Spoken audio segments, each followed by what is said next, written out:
We've decided to move forward without you, Amelia. The team feels your vision no longer aligns with our growth trajectory, Hudson said, leaning back in his chair as if we were discussing the weather instead of destroying 12 years of my life's work. The team? I repeated, my voice barely audible. You mean the team I built? The people I hired and trained? Look, business evolves. You've been distracted with your mother's illness. We need someone who's fully committed. He slid a folder across the table. This is a fair severance package. 2 months' salary. Standard non-compete clause. Your personal items are being packed as we speak. I stared at him. This man who'd been my business partner since graduation, the man who'd stood beside me as we landed our first client, who'd toasted my promotion ideas that had doubled our growth 3 years running. This isn't a discussion, Amelia. The decision's been made. The board vote was unanimous. Unanimous? My voice cracked. Even Talia? My closest ally, my friend who'd been there from the beginning. Hudson's silence was my answer. When did this vote happen? Tuesday, while you were at your mother's treatment. The room spun. Tuesday, when I'd texted them from the hospital waiting room about my new campaign idea for Blue Way. When Talia had responded with a thumbs up emoji and "We've got everything covered here." I stood on wobbly legs. I built half this company. Our biggest clients came because of my strategies, and we appreciate your past contributions. He checked his watch. Security will escort you out, for everyone's comfort. My throat closed as I saw Pat from security hovering in the doorway. I'd attended his daughter's ballet recital last month. Hudson, you can't just... We can and we have. Look, don't make this ugly. You're talented, you'll land somewhere. Just not with any of our clients. Per the non-compete. As Pat led me down the hallway past averted gazes and hushed whispers, I glimpsed Talia ducking into a conference room.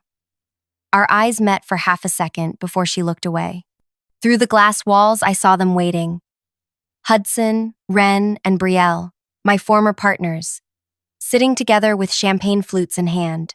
I was outside on the sidewalk before I realized they'd already changed the door codes. 12 years erased in 12 minutes. What I didn't know then, standing there clutching a cardboard box of desk plants and coffee mugs, was that this wasn't just an ending. It was the first move in a game I would spend 12 years learning how to win. Wow, I can see you're still reading this. If you've ever felt betrayed or underestimated, you know exactly how Amelia felt in that moment. Hit the like button if you've ever wanted to prove someone wrong who hurt you, and subscribe for more stories that will keep you on the edge of your seat. Trust me, what Amelia does next is something you don't want to miss. My name is Amelia Gray, and before that day, I had been the creative strategy director at what was then called Gray Hudson Park Associates. Yes, my name was on the door. Or it had been until I returned from the parking garage to find a maintenance worker, already removing the vinyl lettering. People in our industry knew me as the idea person, the one who could walk into a failing business and spot the one unique thing they could leverage to turn everything around. I wasn't just good at my job, I lived for it. Every client success felt personal. Every campaign launch gave me the same thrill as the first time I'd seen my work on a billboard downtown. I'd met Hudson Park in college. We were both ambitious business majors with big dreams and empty bank accounts. I had the creative vision, he had the confidence and connections. We graduated and spent 2 years working at established firms before deciding to strike out on our own. Hudson brought in Ren Willis, an old family friend with investor connections, and later Brielle Tanner joined with her technical expertise. Together, we built something special.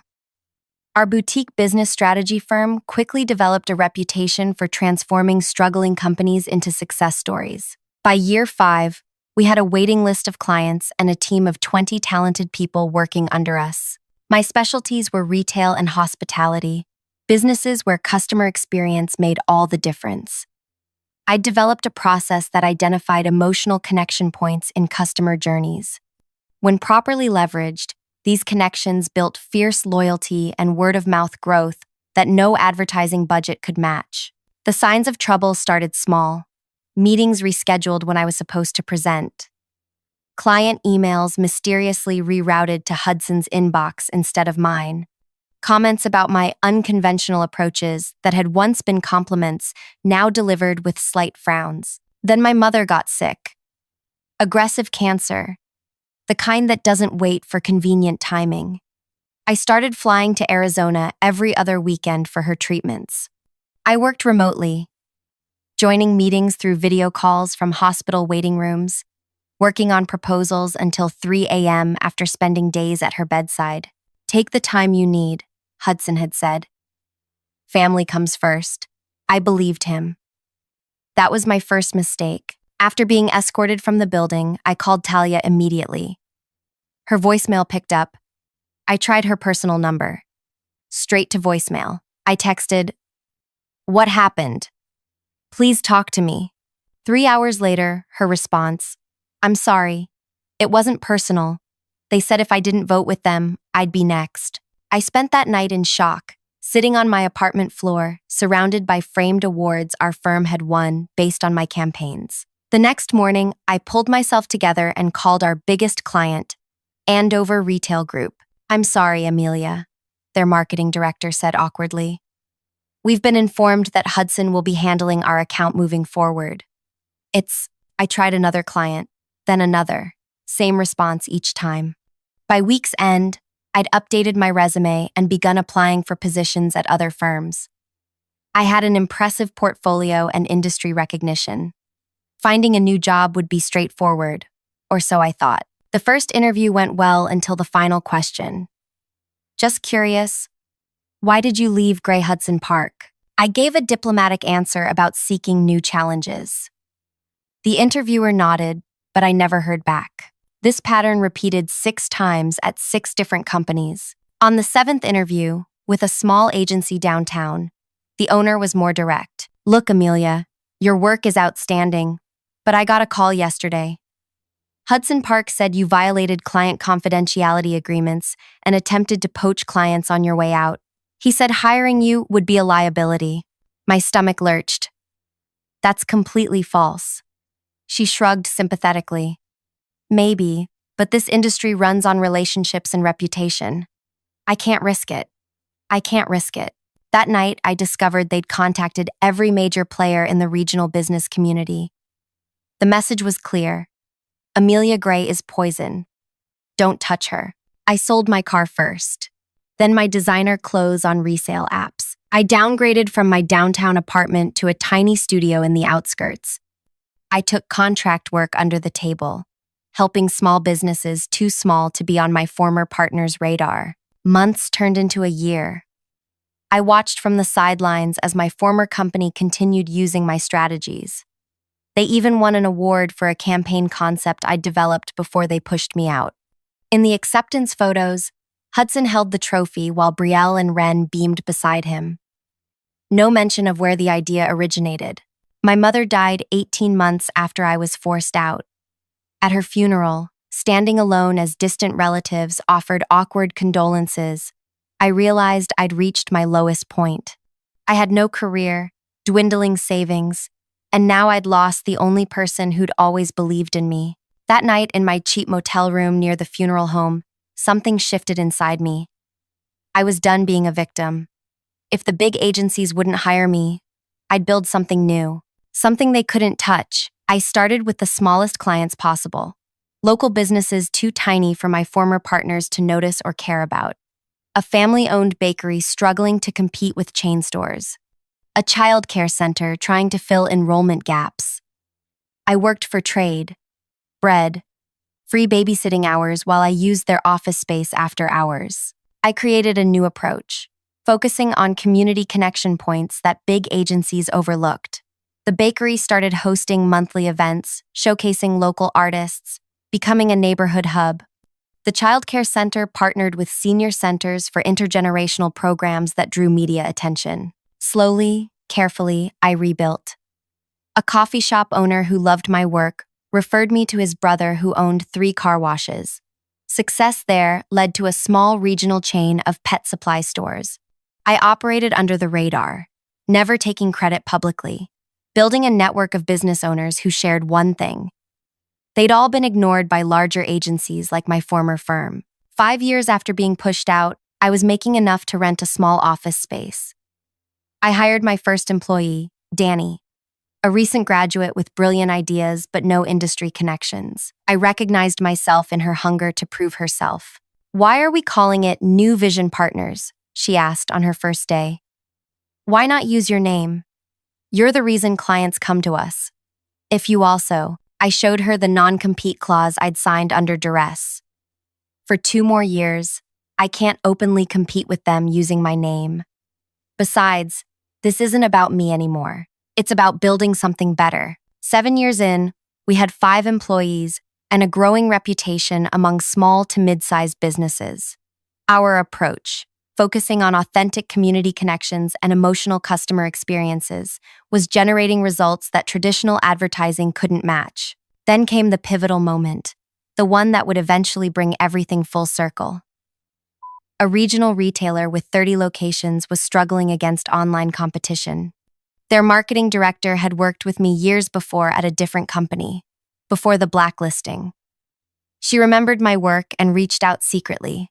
"My boss wants to hire Gray Hudson Park," she admitted.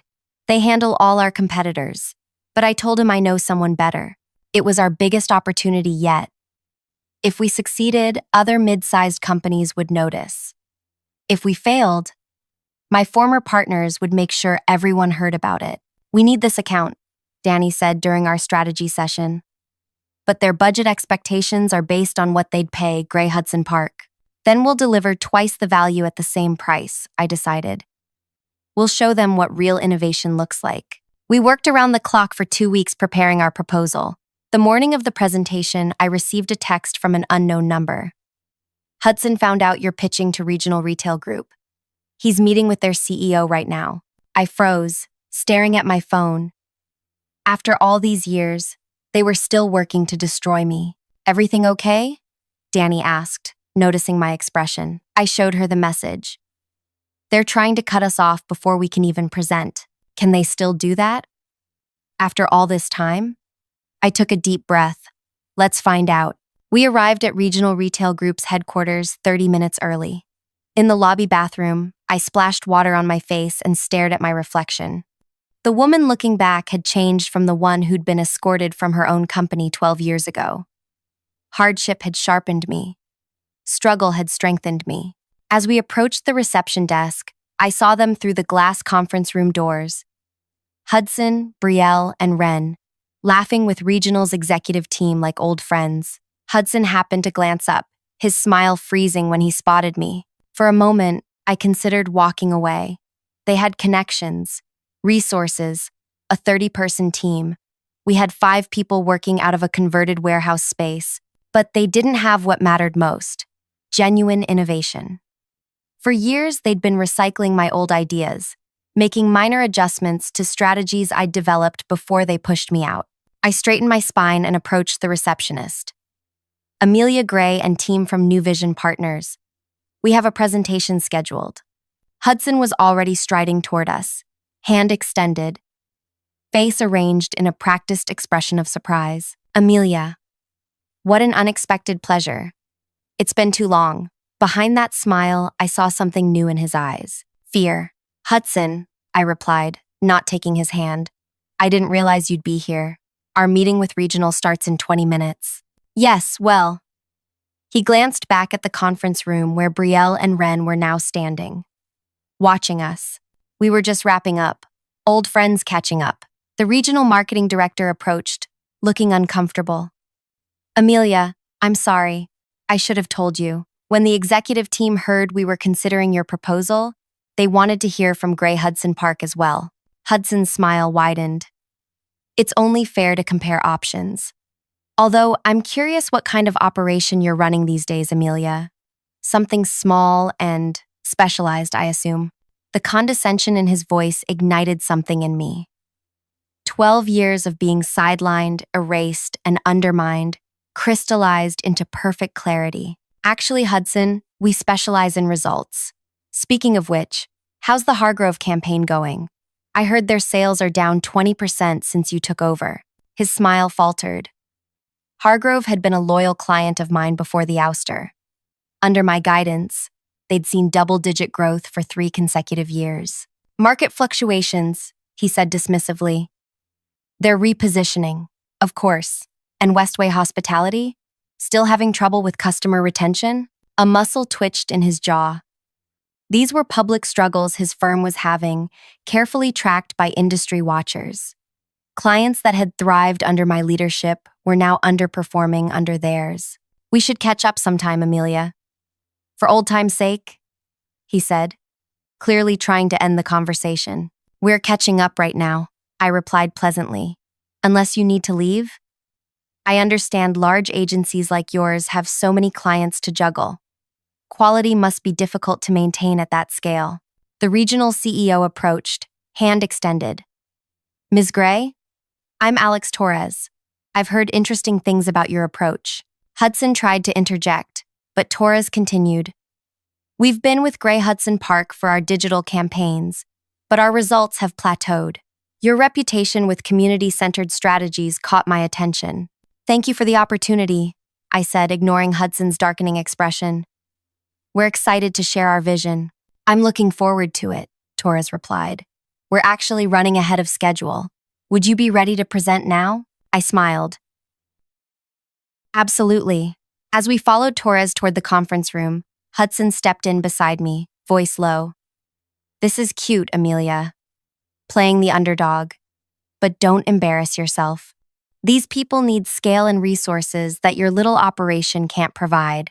I paused, turning to face him directly. You know what your problem is, Hudson. You still think this business is about who has the biggest office or the most employees. It never was. It's about who has the best ideas. And you haven't had an original idea since you pushed me out the door. His face flushed. We'll see about that. The presentation room fell silent as we entered. Brielle and Ren looked as polished and confident as ever. But I noticed new lines around their eyes, a tightness in their expressions. Torres addressed the room. Since both teams are here, I thought we could try something different. Rather than separate presentations, let's have a conversation. What's your assessment of our current market position, and how would you approach our challenges? Hudson jumped in immediately with rehearsed talking points about digital transformation and social media analytics. I let him speak, watching the executives' faces. They'd heard this all before. When he finished, Torres turned to me. Ms. Gray, your thoughts? I took a breath. With respect, I think you're asking the wrong question.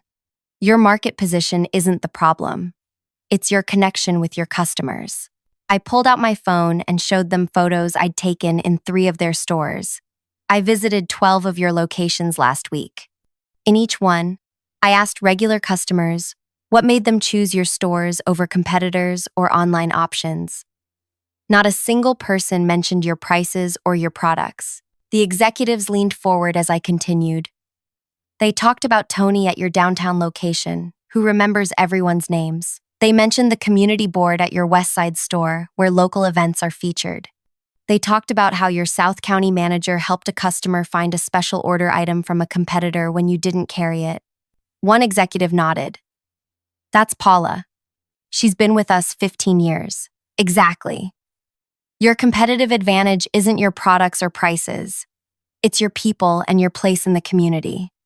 But none of your current marketing reflects that. Yep, I unveiled our proposal. A complete strategy shift that would spotlight the human connections in their stores, featuring actual employees and customers in location-specific campaigns. This isn't just about warm feelings, I explained. Research shows consumers will pay 23% more and travel further to shop at businesses where they feel a personal connection. While your competitors race to the bottom on price, you can win on relationship. By the time I finished outlining our strategy, the energy in the room had completely shifted. The regional team was engaged, asking specific questions, building on our ideas with their own insights. Hudson tried repeatedly to redirect the conversation back to metrics and analytics, but it was clear he'd lost the room. When Torres announced they needed time to deliberate, Brielle looked pale. As we packed up our materials, Hudson approached one last time. Impressive, he said tightly. But we both know you don't have the infrastructure to implement a 30-location campaign. When you fail to deliver, we'll be there to pick up the pieces. I smiled. That's where you're wrong, Hudson. I've spent 12 years building exactly what these clients need. You've spent 12 years coasting on old ideas while watching your results decline. The difference is, I learned from my struggles. What have you learned from your success? Before he could answer, Torres approached. Amelia, do you have time to discuss a few details privately? But I nodded, gathering my things. As I followed Torres out, I glanced back to see Ren and Brielle in heated conversation with Hudson. The look on his face told me everything I needed to know. The regional account was ours. That victory changed everything. Within months, the success of our regional campaign had attracted attention throughout the industry. Businesses that had once considered us too small began reaching out. We moved to a larger office and hired 10 new team members, all selected for their unique perspectives and genuine passion. I was careful never to compete directly with Gray Hudson Park. We didn't target their existing clients or copy their approaches.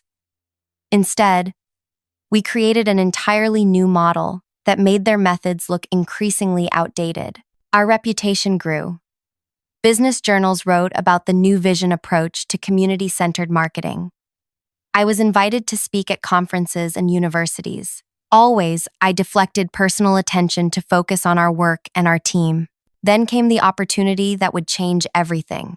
11 years and 10 months after being pushed out of my own company, I received a call from a number I didn't recognize. Is this Amelia Gray?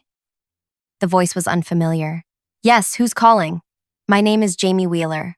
I'm the new CEO of National Shopping Network. I nearly dropped the phone. NSN was the largest retail corporation in the region, with over 200 locations across 5 states. They were also Gray Hudson Park's biggest and longest-standing client. What can I do for you, Jamie? I've been watching your work with Regional. Their growth numbers are impressive, especially their customer loyalty metrics. I'd like to discuss the possibility of your firm handling our entire marketing strategy going forward. My heart raced. That's a significant opportunity. Aren't you currently working with Gray Hudson Park? We are, for now. The implication was clear. Can you meet tomorrow? The next morning, I gathered our leadership team. This is bigger than anything we've taken on. If we get this account, it changes everything. Danny, now my creative director, looked concerned. This is direct competition with your former partners. Are you sure you want to go head-to-head with them? I considered the question. For years, I'd built a separate path, never directly challenging Hudson and the others. Part of me had been avoiding the confrontation, focusing on building something new rather than destroying what they had. This isn't about them, I said finally. NSN came to us. They need what we offer. If that means Gray Hudson Park loses their biggest client, that's business. The pitch meeting went brilliantly. Our research into NSN's customer base revealed patterns and opportunities that their current agency had missed. Jamie Wheeler didn't even pretend to consider other options. I've made my decision, he announced at the end of our presentation. New Vision Partners will handle all NSN marketing effective immediately. I'll have legal draft the contracts. 2 days later, the business news broke. National Shopping Network ends 15-year relationship with Gray Hudson Park moves account to New Vision Partners. The industry was stunned. NSN represented nearly 30% of Gray Hudson Park's annual revenue. Their stock price dropped 15% by market close. That evening, my phone lit up with a familiar number I hadn't seen in 12 years. I stared at it, heart pounding, before answering. Hello, Amelia? Hudson's voice was warm, friendly, as if the past 12 years had never happened. Congratulations on the NSN account. That's quite an achievement. Thank you, I replied cautiously. Listen, I've been thinking. This industry has changed so much since we started. Your approach with community engagement is clearly resonating.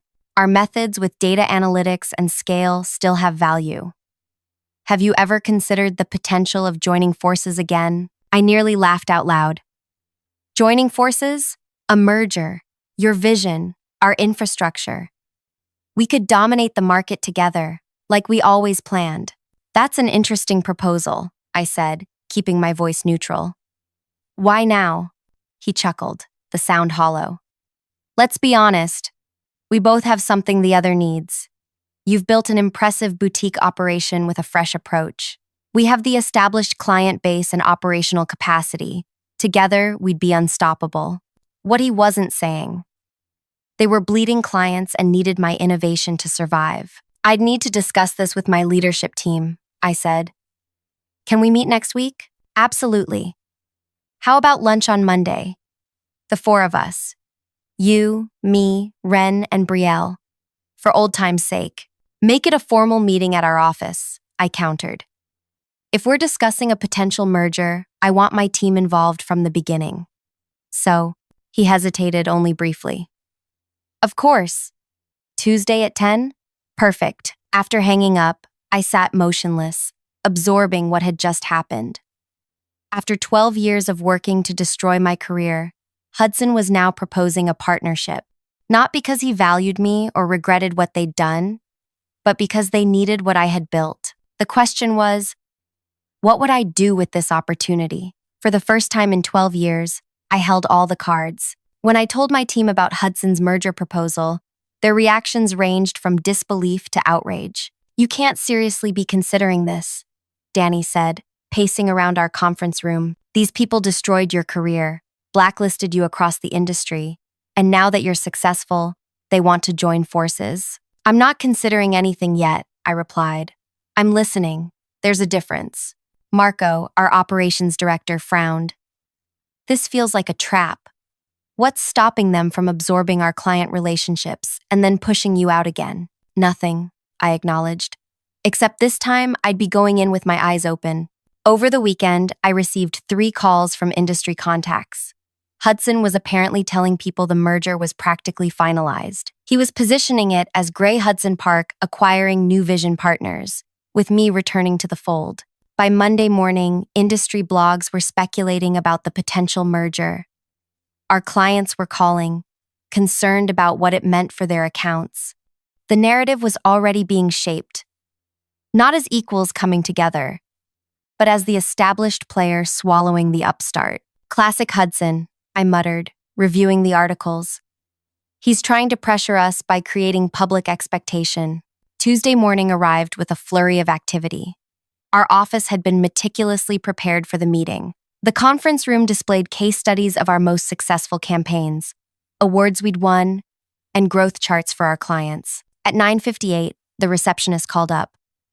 Ms. Gray, your guests have arrived. I took a deep breath. Send them up in 5 minutes. I gathered my team in the conference room. Remember, we're just listening today. No commitments. No agreements. Let them do most of the talking. At precisely 10:05, Hudson, Brielle, and Ren stepped off the elevator. They looked exactly as I remembered, yet somehow diminished. Hudson's confident stride seemed more performed than natural. Brielle's designer outfit couldn't quite hide the tension in her shoulders. Ren's smile appeared strained. Amelia! Hudson opened his arms as if expecting a hug. I extended my hand instead. Welcome to New Vision Partners. This is my leadership team. Danny Chen, our creative director. Marco Jimenez, operations. Elena Patel, client strategy. And Will Torres, research and analytics. Quite the operation you've built, Brielle commented, glancing around. Our office was modern but modest, functional rather than flashy. Charming. The condescension in her tone wasn't lost on anyone. We focus our resources on results rather than appearances, I replied evenly. Please, let's sit. Once settled in the conference room, Hudson launched into his pitch. The market was changing. Clients wanted integrated approaches. Our 2 companies had complementary strengths. Together, we could dominate the industry.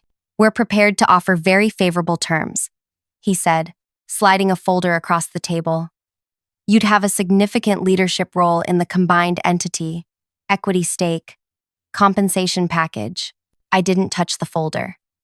Before we discuss terms, I'd like to understand the vision better.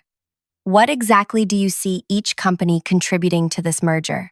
Ren jumped in. Your community engagement strategies have proven effective for certain client segments. Our data-driven approach works well for others. Combined, we offer a full spectrum. And the leadership structure? I asked. We envision a smooth integration, Hudson replied smoothly. You'd lead creative strategy, reporting to our executive committee. Your team would be evaluated for appropriate positions within our existing structure. I noted the language. Evaluated, appropriate positions, our structure. Nothing had changed. They still saw themselves as the superior entity, graciously allowing me a place at their table. I see. And what about your current challenges? I understand you've lost several major accounts recently. Is that trend continuing? Hudson's smile tightened. Market fluctuations? Nothing concerning. And your stock price dropping 30% over the past year? Temporary adjustment, Ren interjected. Actually, news of our potential merger has already sparked investor interest. Yes, I saw the articles suggesting you were acquiring us, I noted. Interesting framing since we haven't agreed to anything. Brielle leaned forward. Amelia, let's be direct. You've built an impressive boutique agency with a specific niche, but you don't have the infrastructure to properly service NSN long-term. They'll realize that eventually. We're offering you a way to leverage our resources while maintaining your creative vision. End quote. I appreciate your concern, I replied.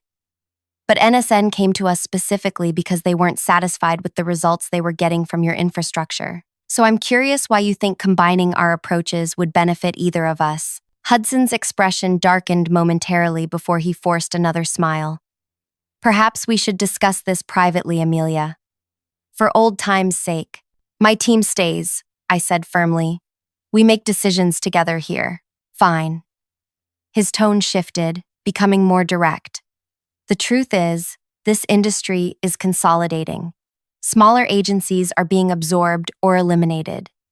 You've had a good run, but without proper scale, you won't survive the next 5 years. We're offering you security and recognition for what you've built. I studied him for a moment. Can I ask you something, Hudson? In the 12 years since you forced me out of my own company, changed the locks while I was caring for my dying mother, and blacklisted me across the industry, did you ever once consider you might have made a mistake? The room fell silent. Hudson glanced at Ren and Brielle, clearly uncomfortable with this direct reference to their past actions. Business decisions are complex, he finally said. We did what we thought was necessary at the time. And now? What's necessary now? He sighed, dropping the pretense. We need your approach, Amelia. Our clients are demanding the kind of community engagement strategies you've pioneered. Our teams can't replicate it. We've tried. So to be clear, I said, you're not offering me a merger of equals. You're not even offering me a fair acquisition. You're asking me to save the company you stole from me. Brielle interjected. That's an emotional characterization. I have Gen. It's an accurate one. I cut her off. You orchestrated a coup while I was caring for my dying mother. You systematically contacted every potential employer to ensure I couldn't work in this industry again. You forced me to start over from nothing. And look what you built, Hudson gestured around. Clearly it worked out. No thanks to you, Danny muttered. I stood up. We'll need time to consider your proposal. In the meantime, I'd like to understand exactly what we'd be getting. Would you be willing to share your current client list, retention rates, and profitability numbers? They exchanged glances. That's highly confidential, Ren objected. So is a merger discussion, I countered. If you want this conversation to continue, we need complete transparency. Hudson hesitated, then nodded. We can provide high-level overviews. Under NDA, of course. Of course. Send them over by Friday, and we'll reconvene next week. After they left, my team erupted. You can't seriously be considering this, Elena exclaimed. I'm not, I assured them. But I am very interested in seeing those numbers. The data arrived Thursday afternoon. It was worse than I'd imagined. Grey Hudson Park had lost not just NSN, but 5 other major clients in the past year. Their profit margins had shrunk to nearly nothing. Most tellingly, Their client retention rate had plummeted to just 42%. They're desperate, Marco observed as we reviewed the figures. Without NSN, they're barely staying afloat. And they know it, I added. Which explains why Hudson is suddenly interested in my community engagement strategies after 12 years of dismissing them. That night, I couldn't sleep. The position I now found myself in seemed almost surreal. After years of struggling, of being excluded and undermined, I held the power to save or destroy the very people who had tried to erase me. The question wasn't whether I could take revenge, it was whether I should. And if so, what form that revenge should take. By morning, I had my answer. The following Tuesday, Hudson, Ren, and Brielle returned, looking expectant. We've reviewed your proposal and your financial information. I began once we were seated. Based on our analysis, we've come to a decision. Hudson leaned forward eagerly. I knew you'd see the potential. Together, we'll dominate this market. Actually, we're declining your merger offer. His expression froze. What? We're declining. New Vision partners will remain independent. Brielle shook her head. Amelia, you're not thinking clearly. This is the opportunity of a lifetime. Amelia, no, Brielle. The opportunity of a lifetime was 12 years ago, when you had the chance to be decent human beings. Instead, you chose betrayal. This is business, not personal, Ren argued. It became personal when you called every agency in town to blacklist me. I replied, when you made sure I couldn't earn a living in the industry I helped build. Hudson's face darkened. So, this is about revenge? Turning us down just to watch us struggle? No, I said calmly. This is about something you've never understood, value. You see, while you were busy pushing me out and taking credit for my ideas, you failed to create anything new. You've been recycling the same strategies for 12 years, wondering why they're becoming less effective. I slid a folder across the table. This is our counteroffer. Hudson opened it, confusion crossing his face. What is this? A consulting proposal. New Vision partners will provide strategic consulting services to Gray Hudson Park for a period of 12 months. We'll help you transition your approach to better serve your remaining clients. In exchange, you'll pay us a monthly retainer plus performance bonuses based on client retention improvements. Ren scoffed. You want us to hire you as consultants? That's your counteroffer to our merger proposal? Yes, because you don't need a merger. You need innovation, something you've lacked since you pushed me out. This is insulting, Brielle snapped, standing up. We offered you a partnership, and you're treating us like clients. I'm offering you salvation. I corrected her. Because the truth is, without NSN and with your current client retention rate, Gray Hudson Park will be insolvent within 8 months. This is your lifeline. Hudson stared at me, realization dawning. You already knew everything before we sent over the financials. This was your plan all along. I did my research, I acknowledged. Just as you should have done before approaching me with a merger proposal that benefited only you. And if we refuse your generous offer? Ren asked coldly. I shrugged. That's your choice. But the industry already knows you're in trouble. When Gray Hudson Park folds, I'll ensure everyone understands it wasn't because I rejected your merger offer. It was because you never understood what makes this business work: genuine innovation and human connection. The three of them sat in stunned silence.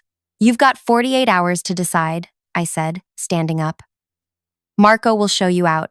The next day, industry blogs reported that merger talks between Gray Hudson Park and New Vision partners had fallen through. Their stock dropped another 12%. At 4:57 p.m. on Thursday, my assistant forwarded me an email from Hudson. The subject line read simply, "We accept."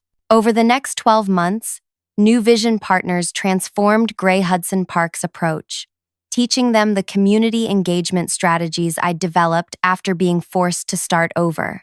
We helped them rebuild client relationships and stabilize their business. In return, they paid us nearly as much as they'd collectively earned during the 12 years they'd kept me out of the industry. The true victory wasn't financial, though. It was watching Hudson, Ren, and Brielle implement my strategies under my guidance, acknowledging with every action that I had been right all along. At the end of our consulting contract, I met with Hudson one last time. "You could have destroyed us," he said quietly. "Instead, you saved us. Why?" "Because success is the best revenge," I replied. "You took my company, my clients, and my reputation. But you couldn't take my creativity or my resilience.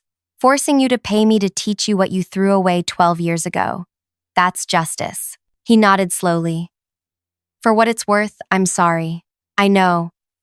But some things can't be undone, Hudson. Only rebuilt differently." Today, New Vision Partners continues to thrive. We've expanded to 3 offices serving clients across the country. Gray Hudson Park survives as a smaller but stable agency, forever in our shadow. Sometimes the best revenge isn't destroying your enemies. It's forcing them to recognize that they destroyed themselves when they underestimated you. If you've ever been underestimated, pushed aside, or told you weren't good enough, remember this. Your greatest power lies in proving them wrong on your own terms.